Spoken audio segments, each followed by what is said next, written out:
Brian Huskey, welcome to An Actor Despairs. How are you doing? I'm good. I'm good. Thanks for having me. It's a real honor to have you. Oh, I discovered your work quite young. I'm a huge Conan fan, and oh, cool. I think his talent roster of just who he brings on and what he does is incredible. And then I've gone to see you. I love Swartzen and Pretend Time, and then but also all the other work you've been able to do between the procedurals, Bob's Burgers, Veep. I mean, your career is impeccable, and everything I started this podcast for, you encompass as an actor myself. I mean, you're out of this world talented. You were doing the Oh, journey. You were simultaneously creating your own work while existing in different genres and mediums. And I'm so impressed at the true legacy that you have. oh man, thanks. It's always I need feedback, Well, you especially like after the pandemic and after yeah, I the know strike and that. stuff. It's like it's like the leveled playing field for all of us is so you know what I mean? Oh man. Everybody's back to kind of like, what am I doing? What's happening? I No. think everyone So was always kind of hard on actors because it's like, oh, you're all so traumatic, but like the trauma between the COVID and the strike, it has been a lot. But particularly with what you do with comedy, yeah. you provide so much relief for so many people, and I'm just so proud of you. And I know I don't even know you, but I really mean that with every word Oh, of thanks, Dad. sincerity. But for those that know I my appreciate it. podcasts, before we dig into the work, I like to start at the beginning. And I know sometimes Mhm. Wikipedia can be wrong, but did you grow up in Charlotte? I grew up in Charlotte, North Carolina. And Yeah. how was that experience?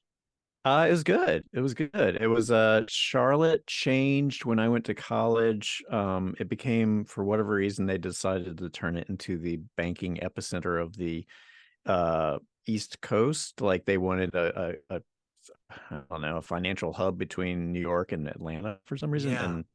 And so the town I grew up in changed a lot. It became I don't know, I could say it sort of sold out, but Yeah. it was a delightful town to grow up in. And yeah, my whole family, like I'm four generations from there. And my grandmother's house, which was only a mile away from my house, was across the street from where her great grandmother had a general store, like before there were cars, like that kind of stuff. Wow, So so a true Charlotte lineage there. yeah, yeah, And and yeah. and are your parents artists at all? No, my mom, they've passed away. My mom was I'm a sorry for your teacher. That's loss. okay. I appreciate it. She was a teacher. She remarried, and the man, he adopted me and was my father. He was a former pastor, but then he worked for the electric company. And then my father, that I only met when I was probably like 15 or 16, Yeah. because he left and then came back. He was like a photographer and a magician, and for a while he was a newscaster, and then at one point he tried to write an opera about Merlin. So whatever DNA he had, I think it kind of crawled into me a little bit for that, for curiosity around Yeah. creativity, because I used to be a photographer before I did this stuff, and then I Yeah, played you in a were I band. heard an assistant to a legendary one and did your own work as well, right? Yeah, yeah. Yeah. So it's I got good things from him in that sense, but I also he was sort of a jack of all trades. And for a while I was a little worried. I'm like, am I just gonna hop from thing to thing? But acting and comedy specifically was what I've always wanted to do, and it just took me a long time to kind of get I get understand. Yeah. the guts up, Yeah. you know. It took me a long time to find my voice, so I'm curious for you, what was the catalyst for discovering comedy? Like, did your parents curate good films for you? Like, where did you get the bug? I think I got it from watching Carol Burnett with my sister. Um, and it's just, I remember I don't remember which sketch it was, but I remember an experience of watching.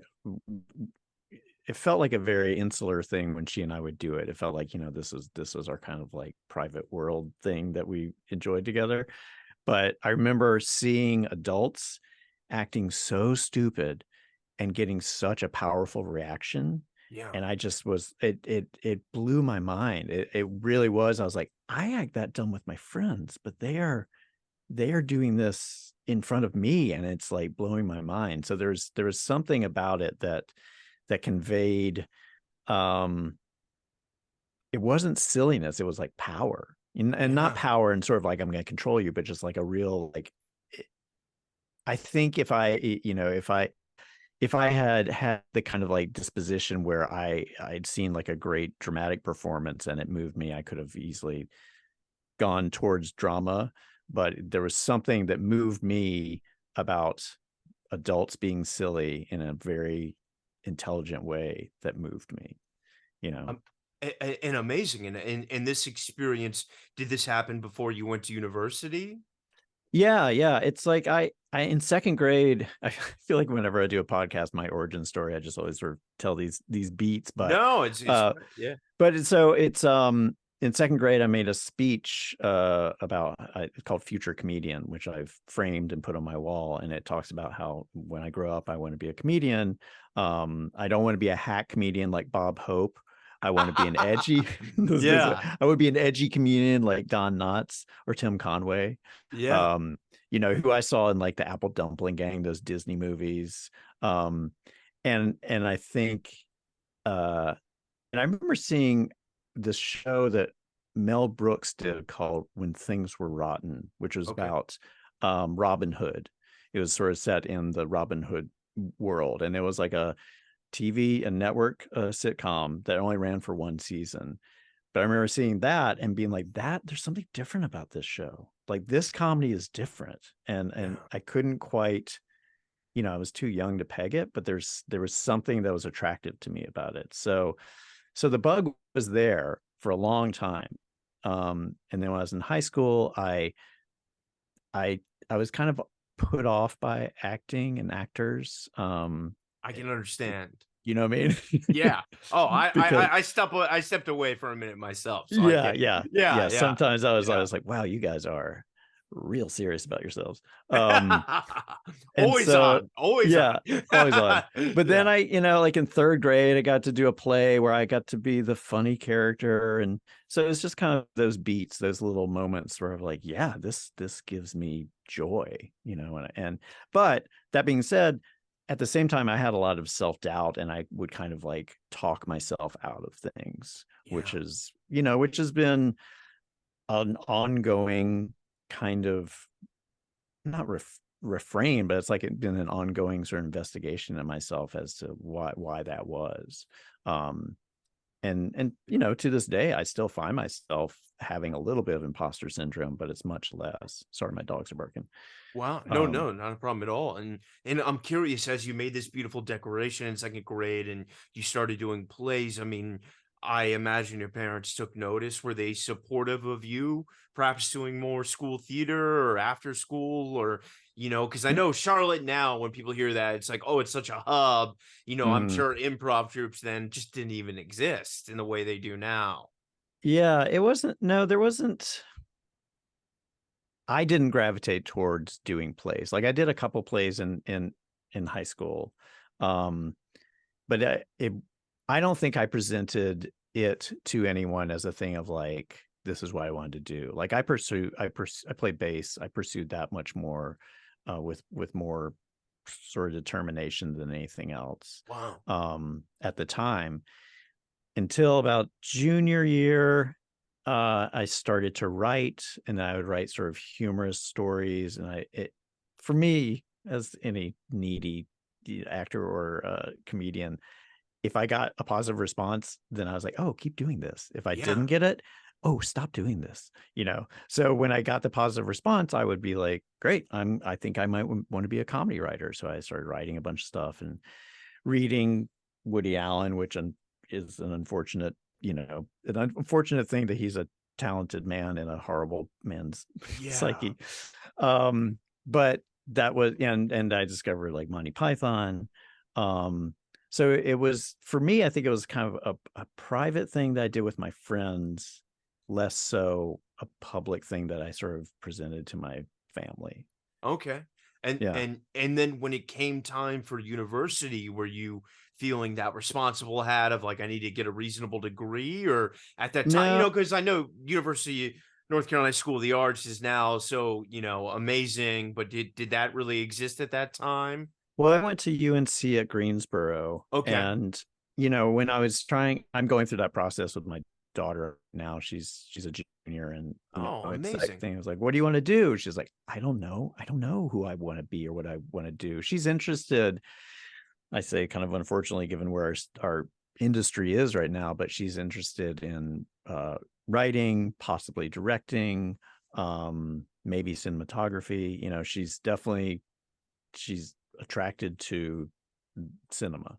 Yeah, So I don't want to squash that. And I'm trying to encourage her, but I think I'm recognizing in her that there's that experience of like, well, if I decide that that's what I want to do, I mean, I go to school and you pay for it, I have to end up doing that. right. And I've been pretty clear about like, don't worry about that. To Yeah, me, college, my experience was like college is just like an exploration camp for 4 years.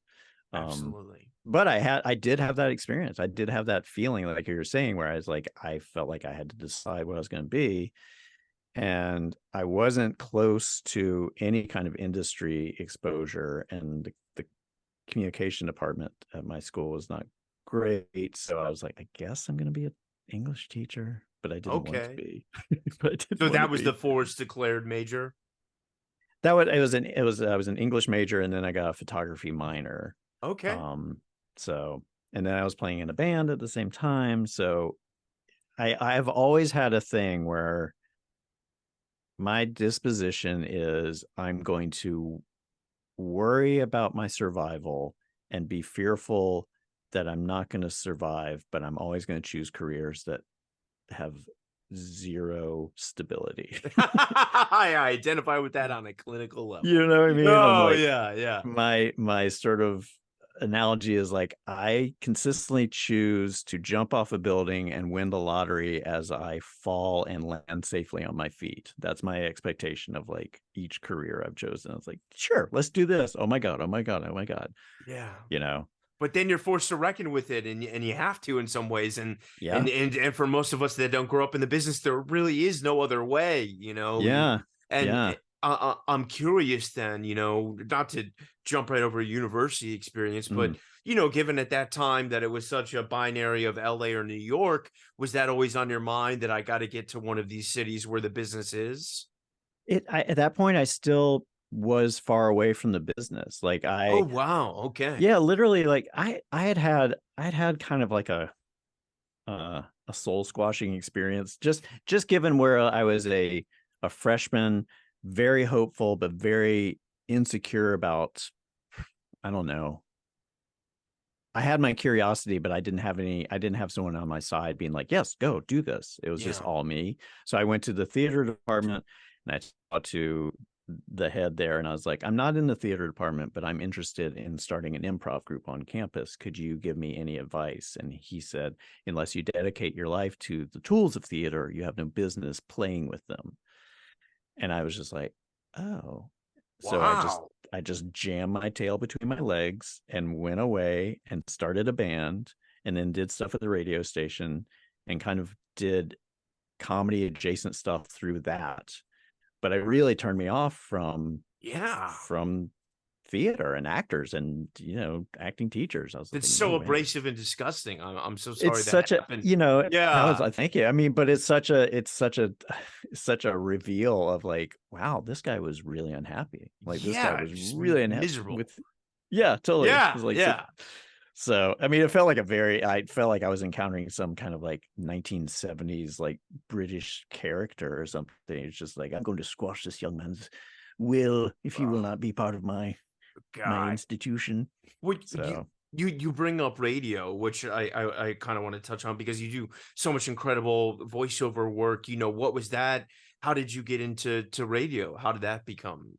I mean, anyone who goes to college, I say if you have an inclination to perform, do a radio show. Like do a radio show, DJ a little bit, and just get because it was a good experience to just be used to like, okay, I'm going to speak. And I mean, you've heard college radio in between. It's Yeah, fascinating. It's just like totally. meandering, mumbly kind of stuff. So, but I tried to kind of put some effort into that, but then I put more effort into, you could record these PSAs, these little interstitial things that you would play before or after a record. And so, they're always really boring, kind of like flu vaccine Dry. update. Yeah, yeah, Yeah. totally. Yeah. But I would do them insane. Like they were always like insane. And the guy who ran the station is like, I was like, I'm gonna let you keep doing these because I love them. And Yeah. and and a lot of times it's really hard to tell what the message is even about, but I love them. That's amazing. Yeah. Did you have an audience on campus? Did people love what you were doing? I don't know, not that I know of. My Why? friends, I I would wish just I say, was there. yeah, yeah. But I tell my friends I do some weird ones and I play them for them. But so that was fun. So that was like an early sort of like, I'm gonna mess around and do that kind of stuff. And then in my band, we half half of our show is just talking in the mic and people saying just like shut up and play, but we were just like kind of babble a lot and stuff. Oh, So that's awesome. yeah.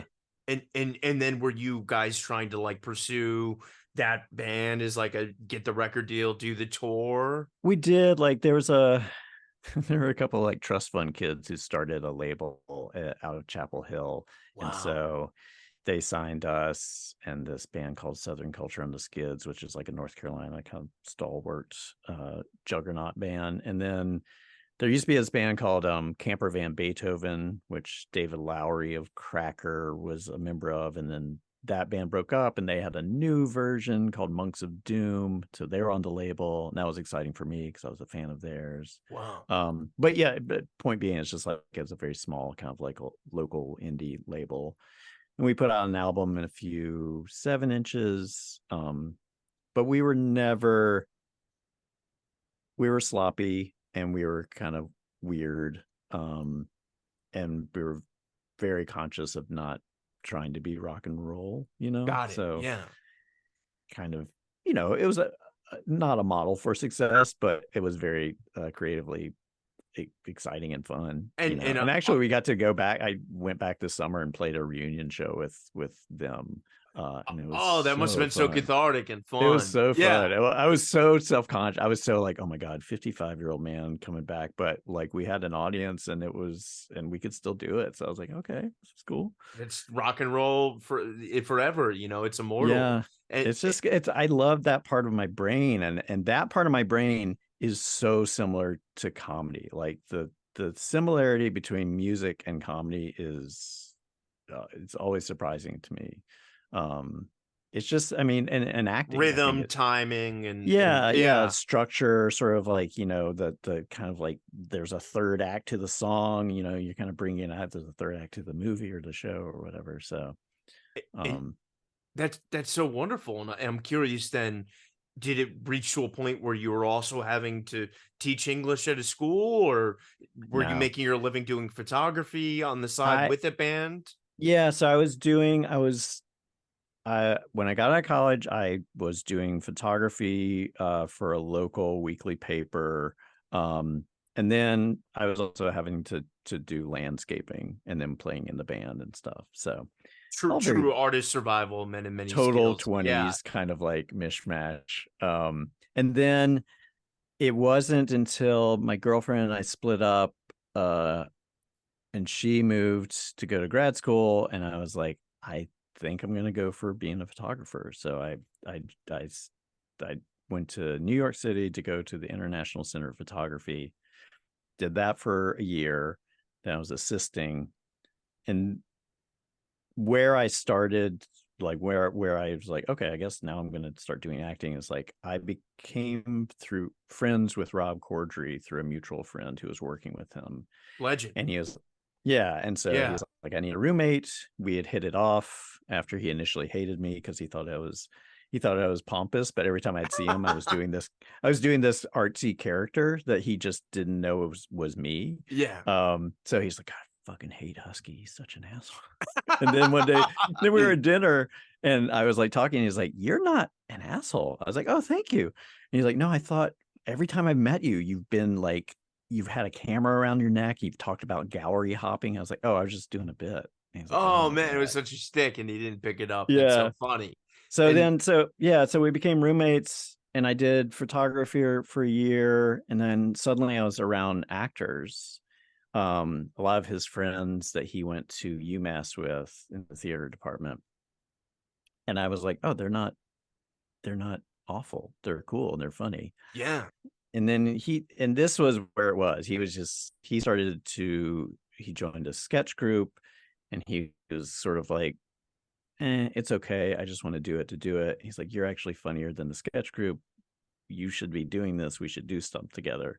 So we started to kind of put up things at, like, Lower East Side, like weird little like rooms. yeah. And then eventually he found UCB, and then I started UCB like a series of classes, semester, I guess, later than he did, and that's where it started. And so basically, I mean, I honestly, and I've told him, I was like, I don't know if I would be doing this if I hadn't met him, Wow. because you know what I mean? Like, I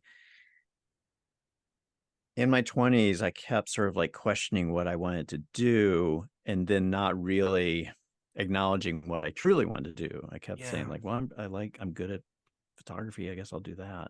But it didn't spark me the way comedy did. Well, I think, when I could say similar to you, when we don't come from trust funds or people in the business, it can just seem so impossible, and you're Yeah, it seems reminded at so.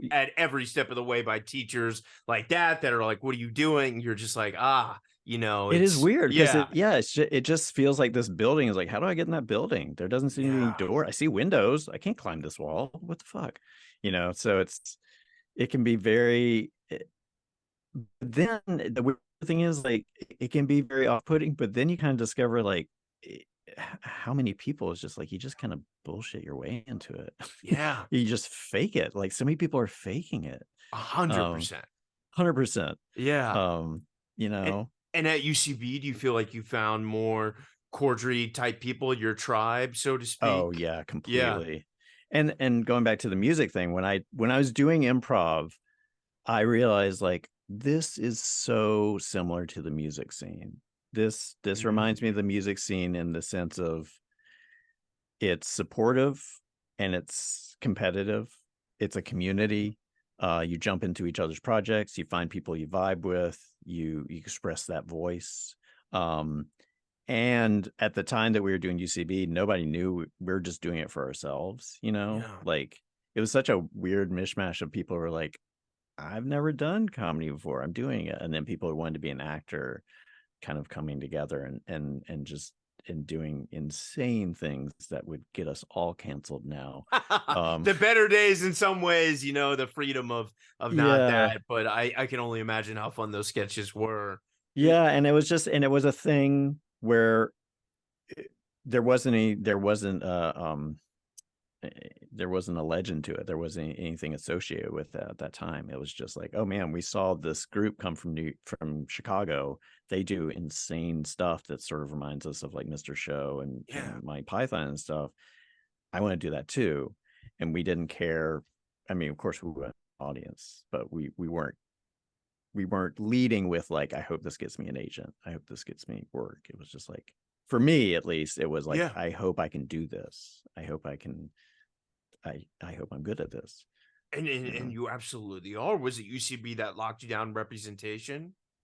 Yeah, that's where it's like the UCB University at that time was kind of like, you you you do the classes, and then if you're good, they put you on these performing groups called Herald Okay. teams, and then you perform once a week with them. And then if you're really good, you get asked to do ASCAT. And then they started to pull people for Conan from the theater so you get a call. It's like, hey, will you come and dress like a lobster this afternoon for, Yeah. Conan to throw pies at? I'm like, great, sure. And so that was sort of like the little, the little sort of like points you were like moving up. And then of course you had to do your one-man show at some point, which is kind of like your thesis project. It wasn't anything as like stated, but everybody just did them as these mile markers of like, oh, I'm moving through this system. Yeah. Yeah. And did Conan give you your SAG card then? Yeah. Yeah. Wow. Yeah. I think it did. There was one point where I was like literally like $47 short of getting my insurance. And so I called up Cecilia Pleva was the casting person. And I was like, can you stick me in a sketch today? Cause I got to make Yeah. my SAG minimum. And she's like, absolutely. I'll tell the writers. And they were like, yeah, he'll be executive number 2. And he can say, yes, he's got a line. Oh. Um, but then they wouldn't, they're like, I'm sorry. It's not going to be like when it airs and by the time it goes through the system, it's going to be too late. So I didn't get my insurance. Don't I even get me know. started on this agreement, but thank you for sharing that. I think people really identify with that now. Yeah. And I'm curious, for you being a comedian, being interested in writing its sketches and being exposed to Conan, was there a time where you kind of thought, because I know a lot of people that do appear in those sketches are in the writer's room. Was that ever something that you Oh were yeah. interested in? Yeah. I submitted for sure. I submitted like 2 or 3 times. Didn't get it, but 'cause I had some friends who got on there. Andy Secunda. He was someone we performed with who got on there, and um, yeah, I don't know what I talked to one of the showrunners, and he was like, yeah, keep doing it, it's almost there. And that was one of those things like with the building that has no doors. I'm like, well, what does almost there mean? Like, what is the thing that Yeah, I'm missing? totally. And I couldn't quite crack it, um I know so it's so tough. With that package, were you doing SNL as well? I never auditioned for SNL. I auditioned for Daily Show a few times. Um, but it, it took me a long time to give myself permission to be doing this stuff. I always sort of felt like um for a long time in New York, I felt like I was still learning and I didn't have a place at the table. You know what I Yeah. mean? As much as other people were telling me, it it boiled down to I wasn't giving myself that permission. Yeah. Other people could give me all the positive sort of support I needed. I just wasn't giving it to myself. And Um, and and this is a really common thing for actors. I think we can be our own worst enemies and trick yeah, ourselves into thinking of all the reasons why we don't deserve it or it won't happen for us. And I'm curious for you, what unlocked that moment of like, no, I do want this. I can do this. Was it one incident or was it a series of shows at UCB or I what for you think finally was like, I'm gonna do this. that's a great question. And I've answered it before, but I only now just had like a thing of like, oh man, maybe it's that too. But I think it was a combination of just it was putting in the hours. Yeah. I didn't feel like I had my 10,000 hours, so I didn't.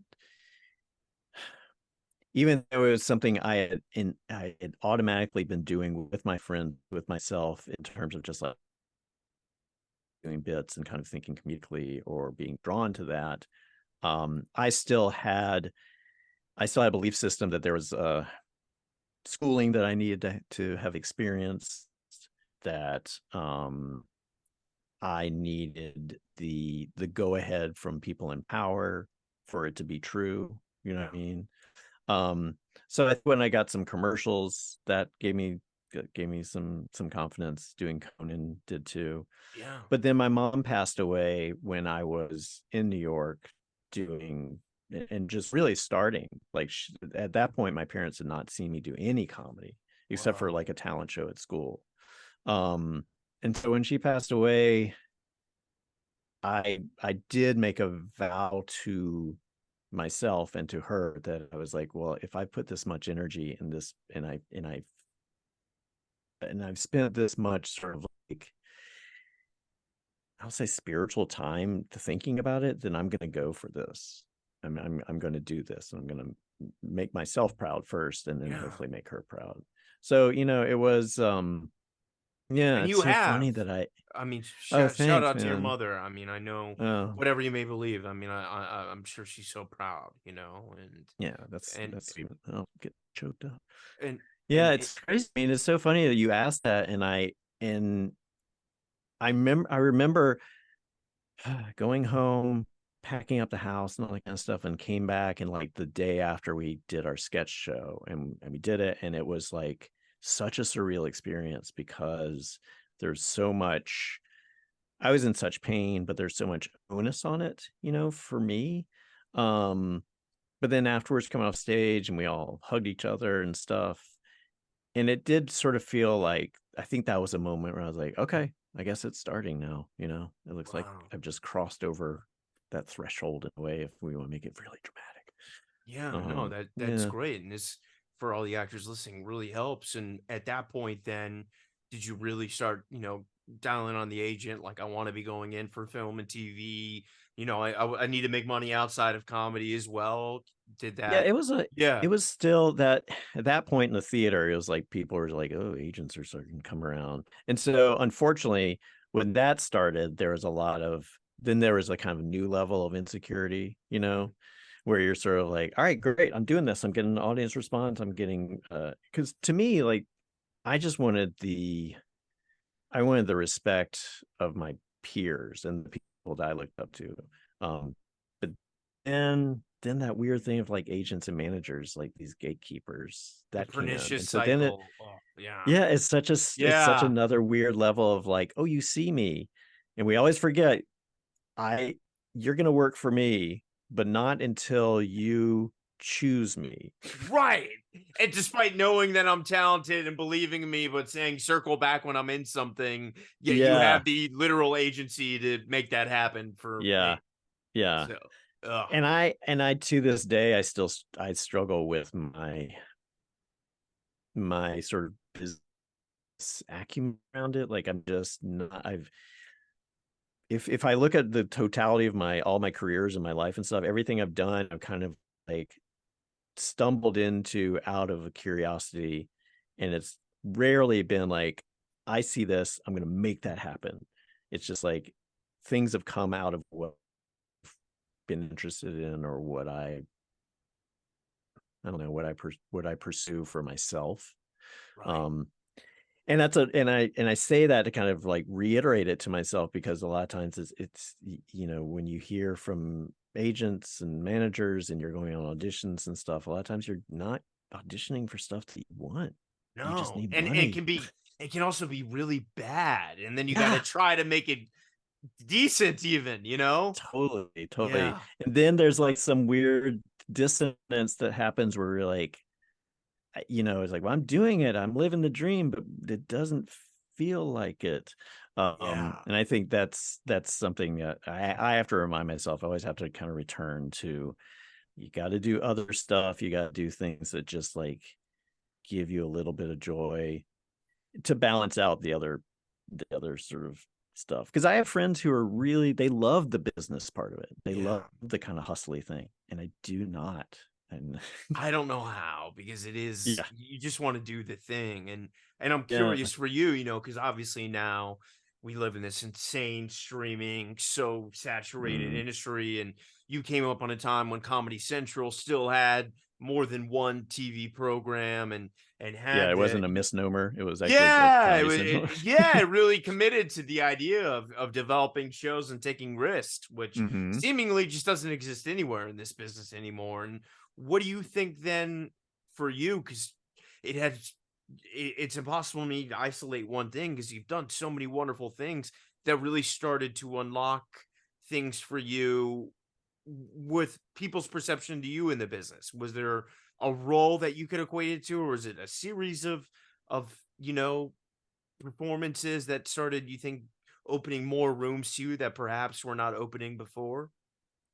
That's a good question. I like when I moved to LA, I Jason Mantzoukas and I had written a couple of like movies together that we sold, and that was sort of how we got our reps and stuff. Wow. And so I started off, they were like, "Oh great, you're a writer," and I was like, "Well, I'll be an actor." They're like, "Okay, great, yeah, you're just keep being a writer." Yeah. um and I didn't want to staff in a room. I didn't, I wanted to do performing. So when I showed up, I was coming from a place where like, oh, people know me in New York, they're gonna know me in LA. And then I was Yeah. like, oh wait, what? And I had to ask my manager, like, what's the deal? He's like, it usually takes like 5 years, and then you start to kind of get like people catch wind of you, unless you're some wonderkin. Um, and he didn't follow up by saying, and you're a wonderkin. He was just like, so yeah, just Keep relax, going. keep going. Yeah. So I don't know. It's weird. I was doing a series of commercials that I think helped me in the sense of like I started to notice that people would feel like they knew me, they knew my work, Oh, yeah. but they couldn't quite peg it. And so I would just be like, "Oh, I don't know, you probably see me around." They're like, "Yeah, I mean, yeah, clearly." So that helped me a lot. The Just quintessential, "Oh, you're that guy from that," yeah, Yeah, and yeah. it was a series of commercials for Sonic where then they were all improvised, so I was getting to sort of flex that muscle.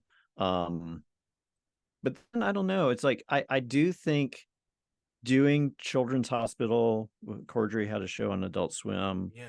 that was that was popular and people knew me from that. And then somehow I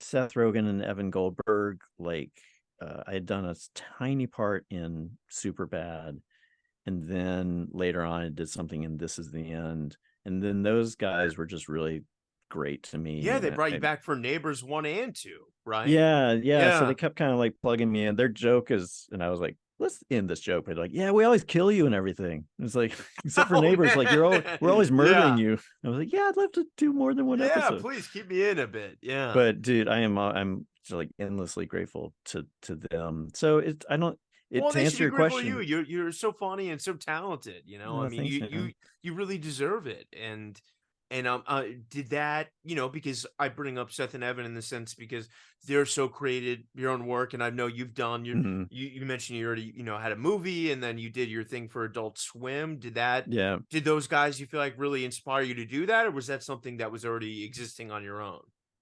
that the so I did this two specials for them called Mr. Neighbor's House and Mr. Neighbor's House 2, which Yeah. is still available on streaming. But Where is that on streaming for the it's because I on was their website. It's on the Adult Swim website. because I was trying And to get then the first, I couldn't find that one. oh, okay, I'll send Yeah. you a link to it. But yeah, Yeah, yeah, that'd be great. it's on there. It's their website. It's like insane. It's sort of like Oh, going I'm into like sure. a weird old bookshop. Or like where is it?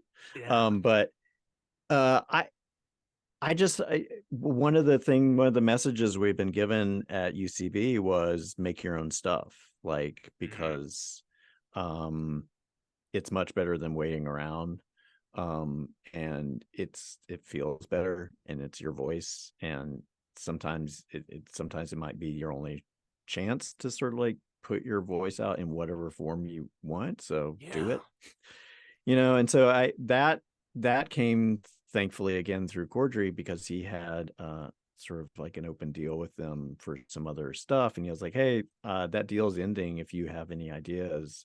So it was me and our friend Jesse Falcon, who we perform with, and then Jason. We're just talking about like weird kid shows from the 70s, and how like Yeah. they had this weird menace. So we just kind of came up with basically like a David Lynch kids show Yeah, that we with wanted to puppet yeah, do. it's so radical. Yeah, I love yeah. it. That's Oh, cool. awesome. Thanks, And man. I'm curious, for you, have you done so much voiceover? Was that something that kind of came through because of, you're always been interested from radio, or, just kind That of that one just happened. Like, I don't know. is this your setup right here? Yeah, well, kind of. This is Yeah, this okay. this is a remnant. This big I have penis that of a same of a blue microphone. Yeti Oh right yeah, here. yeah, yeah, yeah, Yeah, yeah. That was the yeah, podcast thing I did. But yeah. like, yeah, back there in the corner, that big blanket. This is all sort of like The booth. the booth, the Yeah. survival of pandemic solution kind of thing. I'm glad you made it out all right. Yeah, Yeah. totally. But that, I But mean, the voiceover stuff just came from mainly it's like Bob's Burgers is my main thing with yeah, but that. Mike And Judge, man. I mean, Beavis and Butthead, yeah, and that's a yeah, huge one to get on. yeah. And And I just did King of the Hill. They started doing that. So I've done oh, some of awesome. those. And Yeah. you've even done McFarlane's thing, American Dad, right? Yeah. Yeah. Yeah. So I don't know. It's like I remember early on I auditioned for Linda LaMontagne. I think that's her name. She does American Dad and Family Guy and stuff. The big LA And casting. yeah, yeah, yeah. Yeah, yeah. But I could never book from an audition. I rarely book from auditions. It's been sort of Oh, like it is that thing of like yeah. most of the time with these shows, it's like, oh, I know there's a writer who knows me, or it's that kind of thing. But the Yeah. Bob's thing is like it's either it's either that Lauren Bouchard and our kids both were in a swim class at our friend's house, and then my friend was like, oh, Brian's an actor. He's like, oh, cool. um I don't know if that was just sort of like the start of it. Yeah. But they just said, called me up. It's like, hey, do you want to try to play this character? And I literally like I did it at the table read. Like and they're like, oh, great, that's great. Do that character. Like that show in particular is so great at just like it right.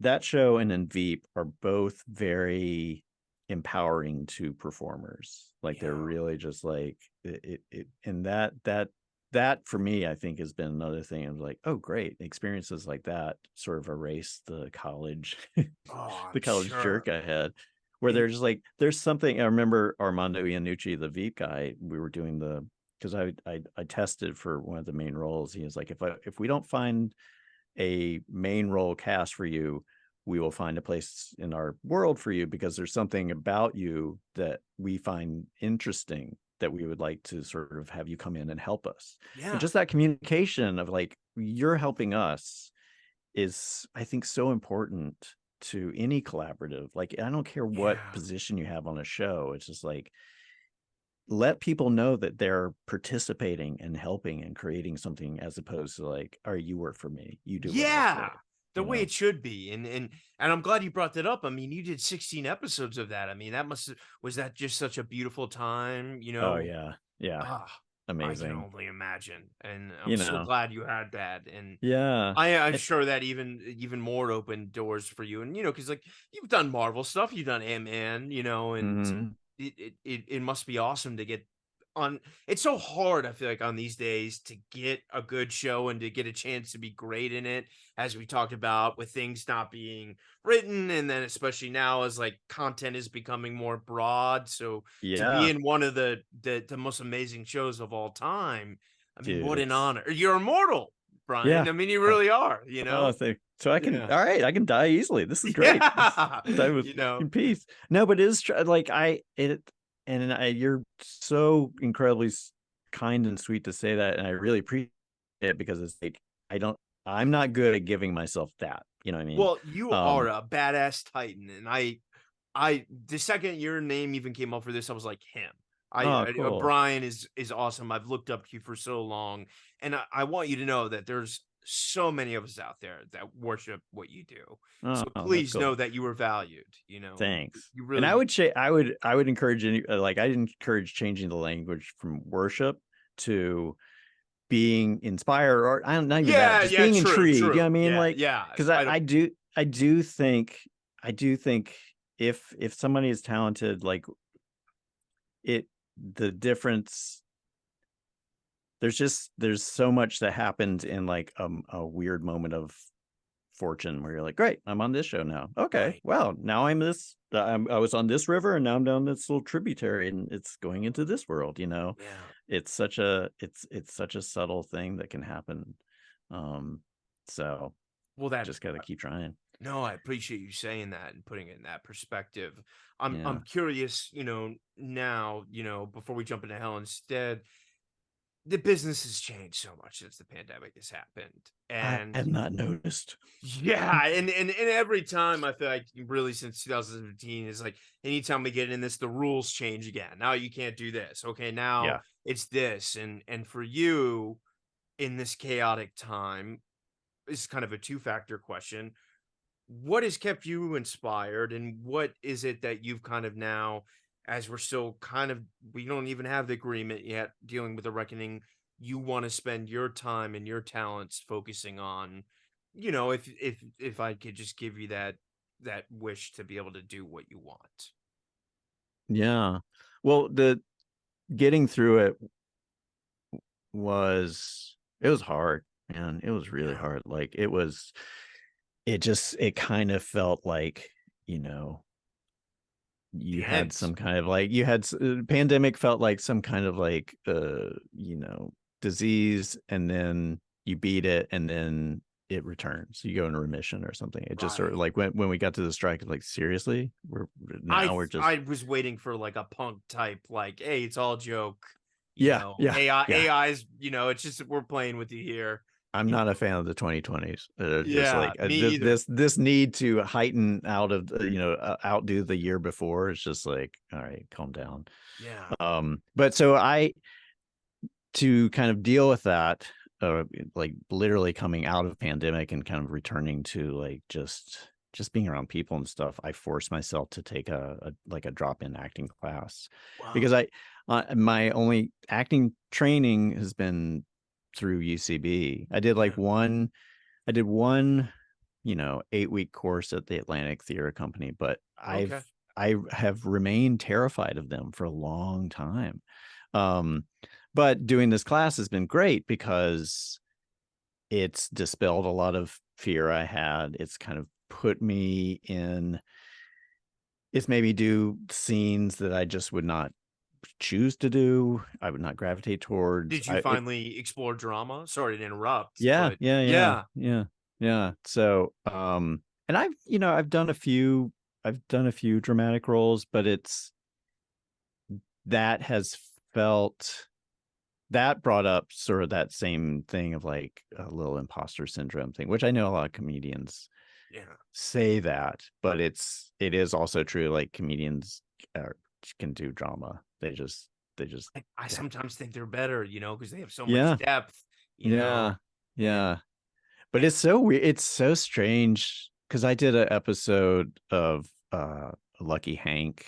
yeah. So I was doing stuff with Odenkirk, and I knew him ish, but I knew him when he was doing comedy and not this, now he's like this titan Yeah, of Better Call drama. Saul, serious. Yeah. Totally. Yeah. But I still have a hard time because I idolize Mr. Show. I have a hard time not seeing him comedically, Yeah. and it's so interesting to me how many people only know him as a dramatic actor.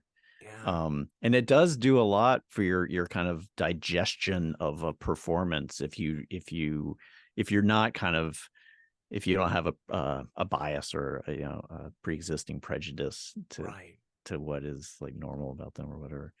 um so, and then what's the other part? The other part is like, what do I want out of, like, hope to get? I I want to work. I do want to do, I think, more dramatic or dramedy kind of Yeah. stuff. I'm well aware that my beard is gray and I'm older now, and so I don't I and I just don't have the same impulse to kind of like to be goofy. I don't know, or to Yeah. be It's silly, hard but it's not. hard to be silly in times like this. Yeah, kind of. And it's also like, I don't know. I guess the answer to that is like I'm trying to listen to what is naturally happening with my world perspective. And just as I age and I'm a father, and I kind of am aware that there's a point where I was aware of like, oh, those kind of jokes I don't like anymore because they represent a threat or something. If that Right. makes any sense, like, No, there's 100%. the, and I don't, and I also don't feel like I have as much distance as I did when I was younger to what comedy allows you to do a lot of times. Where you're just Absolutely. kind of like, I'm gonna sort of see what it's like to act like this guy. And as I get older, it's like now I'm like, I kind of want to understand what it's like to be like this person. Yeah. Um, so, but then, and I hate the answer is like, I just want to work, but at this point, I No, just want to work. I think we all do, and I do want to address obviously what we're here to address, which is Helen's Dead. Talk to me Yes. briefly about this. How did this come your way, and getting to work with Emil and Annabelle Dexter Jones, which is like, speaking of dramedy, Succession is a show I would have killed to have seen you Oh my on. God. Yeah, Oh, dude, yeah. I lobbied hard for that one because Ah, some man. Well, V if the people. reboot, if the Connor and Willa show happened, we're gonna make you on it. Oh, I'm gonna, yeah. is there a word about Well, that? I think at one point, Jesse wants to move on, but I'm sure Yeah, HBO yeah, yeah. brass is desperate for, Yeah, totally, totally. yeah. That came up thankfully to Beth Dover, who I knew Wow. from Children's So another Hospital. friend. Yeah. Yeah, another friend. Yeah. Yeah. So, and I know Joe Latruglio, her husband. So Joe's a Titan. Love he's Joe. great. He's a Yeah. wonderful guy. I missed the Um, state performance they had here. I wish I would have gone. oh man, yeah. Yeah. Yeah, I would love to see that too. Yeah. So she mentioned me to Asher Levin, the director, and he was like, "Oh yeah, great." And then I didn't realize when she brought me up, I had done like a bit part in this movie that I don't think has ever been released, called like Saturday Night at the Starlight. I just did one day on it. I don't really remember very well, but he was a producer on that. Wow. Yeah. So, and it was what year it was. I'm so bad at time Before with pandemic, you think? Or during it was during oh, okay. pandemic, Okay. but it was like the winter, the kind of the official last winter of pandemic, but it was Like still, 2021-ish. yeah, yeah. Yeah. So it was Christmas. We shot in Santa Fe. And I was just like, yes, okay, I'm done being terrified. Let's Yeah, be go. busy, get to work. Yeah. Yeah. That's awesome. Yeah, and it was There's really some, cool. Like the cast is amazing. Dylan Galula's, I didn't know her before, but I love her. She's great.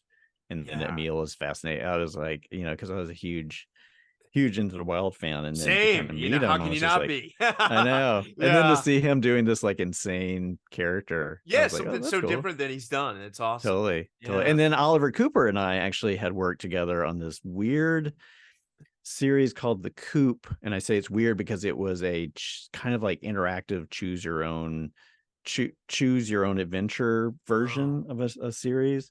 So we would have to shoot a scene, and you'd have to shoot like 7 endings to the scene, wow. depending on how they would choose, the path. So it I was hate to even funny. ask, but is that show still platformed? Is there I somewhere? don't think so. Yeah. I feel like that was one of those sort of like uh startup companies where they're like, Like we're a gonna be a cute note. Quibi or whatever Yeah, type. and then it Yeah. just kind of like Yeah. disappeared. Oh, man. Um, yeah. Well, final few questions here, and I so Yeah. appreciate your time. Oh, thanks for And having and me. and and this is a heavy one, but I've asked literally every actor that's ever done this show, Hmm. and I know it's such a bizarre time to ask this because Yes. I don't think anyone has the right answer. But for the actors out there listening, Yeah. what advice would you have?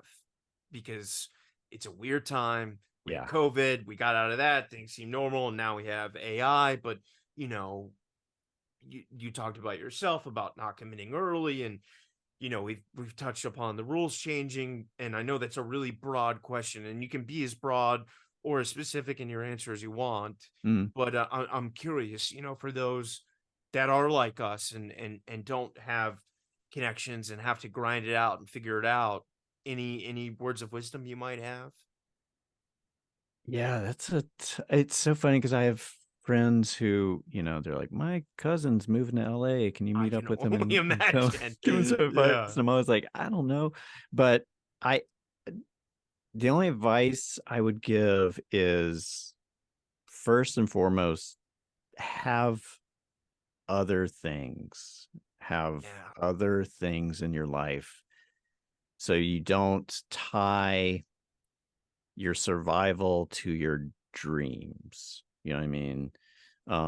Because you can have your survival tied to your dreams, but then you have to have some things to support that survival and to support your dreams. So and you got to give your brain a break. You got to Yeah. use other parts of it. You got to find other, you have to experience other versions of yourself besides the version that we have, where, we beat ourselves up for an audition, or not getting an audition, or not getting Yeah. attention, all that Telling kind of someone stuff. yes to you, which you have no control over, Yeah, Yeah. yeah. Oh, And then, I mean, it's kind of like, it's basically saying to people, like, just be a Buddhist monk, but you have, as much as you can, do not be tied to the outcome. One thing and it's so funny it took me this long, but one of the things I kind of realized in this acting class was like, oh, no matter what experience I have, whether it's like working on a big show or doing a small thing, I can't be too tied to what the outcome's going to be. What I have to be aware of is my experience. No matter what I do, it's my experience. I'm going to give people, what they need to kind of piece together a story. But when it's done, all I have is my personal experience of it. So whatever you need to do with that is experience it the best you can, and be open to kind of learning from it, even if it's like a negative experience. Because I got fired from a table read one time, wow. because I went up on a line at the table read, or I mispronounced a word, and then the head of the lead of the show kind of corrected me, and I made a joke, and I got a laugh off of it, and I got booted. And I told myself I got booted because I'm garbage, because I'm terrible and stuff. And then I was like, oh no, I got booted because I was just being myself.